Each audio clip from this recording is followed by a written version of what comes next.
Hello again, I'm Tripp Rogers, and this is Tripp's Take. You know, one of the things that has, one of the businesses that really has kind of boomed in the last few years is the gig economy and food delivery services, DoorDash and Uber Eats, that type of thing. And I always said I will never use them because if I can't go to the restaurant and, pick up an order, either drive through or, go in and order it and pick it up, I won't do it. And I resisted this for the longest time, although, they do make life a little easier. Well, recently my job situation changed and I don't really like to leave and go out for lunch, or I like to leave the office and go and get stuff. I'd rather sit at my desk and work because I've gotten used to doing that. And my hours before would allow me to pick something up on the way, but now that I'm going in at 10 o'clock in the morning, most restaurants don't open at that point, for lunch, that type of thing. So I have recently discovered using wonderful DoorDash. And the thing I don't like about it is, it's going to cost you more. Now, one of the things that they hooked me in on it was the fact they offered free delivery. Everybody runs those little promotions for free delivery, and that's why I did it. And, I did it for a couple of times, and I was like, yeah, I kind of got used to this thing. But it's not all that much more. Granted, it's a little different if you're buying a $10 sandwich and you've got to pay another $10 in fees. Yeah, that's a bit excessive. But and the other part of it is you're having someone performing a service for you, and then you're bringing it to your place, business or home, whatever. And, you should give them a tip for good service. But of course, you have to tip them before they give you the service. So, and that's like a presumptive tip, and you have to pay a certain amount, it's not bad. But, I like tip based on good service, and you're tipping ahead of time. And again, one of the stories that you've heard about these food delivery services is people, if they don't, get a tip, they won't pick you up or they won't be as fast with your food, that type of thing. I'm of the person that it doesn't matter what person tips. If I say I'm going to do something, I'm going to go do it for you and do it quickly. But again, that's not the way people work these days. And it's kind of one of those little things that kind of gets under my skin. So I've kind of gotten used to this, being able to order something and brought to work. And I don't mind paying the extra couple of bucks delivery charge and whatever. But I kind of don't like to use it. I really don't. But again, if if they offer you free delivery, okay, I can get through on that. I can do that. But here's my problem. Normally, when I am at work, I write a note and say, come around back where we have a parking lot and you can and we can park and I can meet you there. And people don't read everything. We're all guilty of it. We are all guilty of it. I'm guilty of it. I'll look at something real quick. I'll read a couple of lines and say, okay, I got the gist and move on.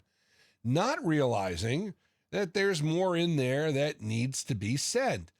And there's one part on these delivery, and I've dealt with DoorDash a lot. I'm not trying to bang on them, but this is one of the things. The driver, they say a note for the driver. And I always say, pull around back.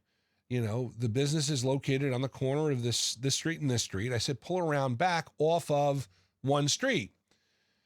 And I can't tell you how many times they'll go and pull up in front of the office, and I will have gone out back to meet them and walk around front and find the car there. And I'm just like, and it's like, don't people read? Don't people read? But then again, I'm guilty of it too. I'll get something, I'll read it. Okay, moving on. I'll sight read it real quick and say, okay, we're moving on. And I'll have missed an important aspect of it. And that's the thing. We tend to be such a quick-paced society, and we use texts and emails. And you don't read it all the way through, and you send a response that like, oh, sorry, I missed the boat. And I've done that a couple of times. But then again, part of it is that, in this day and age, we use the communication skills that we have and the communication tools that we have. And we're all in such a hurry, to get through it that you kind of miss the point.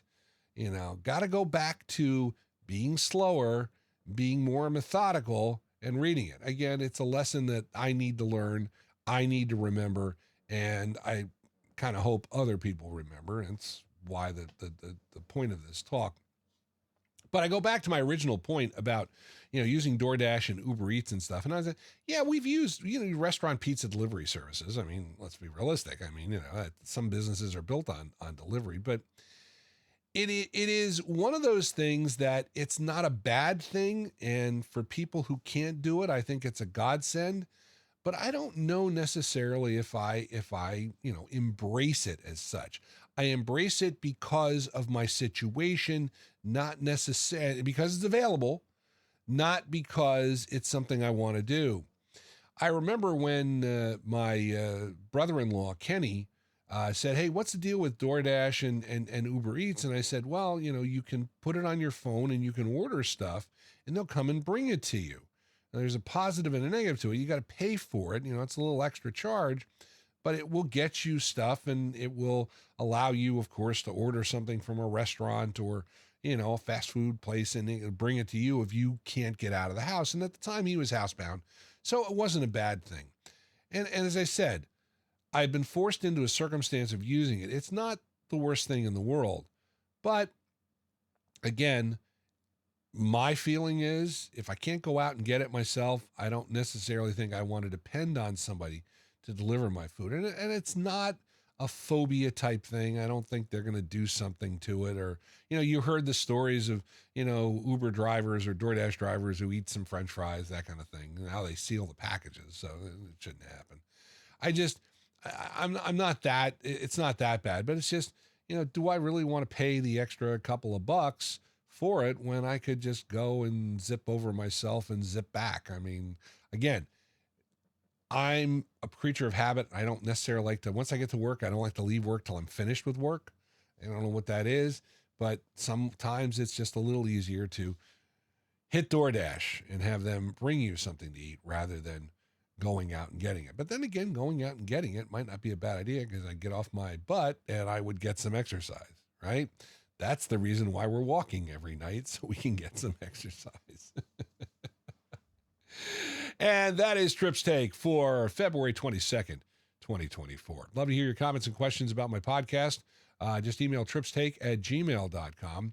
By the way, speaking of podcasts, I will be on Phil's Tracks once again. My buddy Phil Yale from Ashland College and Ashland University will be talking about the Paul McCartney and Wings album, Band on the Run. That will be dropping in the course of the next few days. Again, it's Phil's Tracks. You can find it on Spotify. If you like the music of the 60s, 70s, and 80s, give a listen to WTRSradio.com, online, powered by Live365.com. Join me again next week for another edition of Tripp's Take. For now, I am Tripp Rogers. Thank you for joining me. Make it a great one.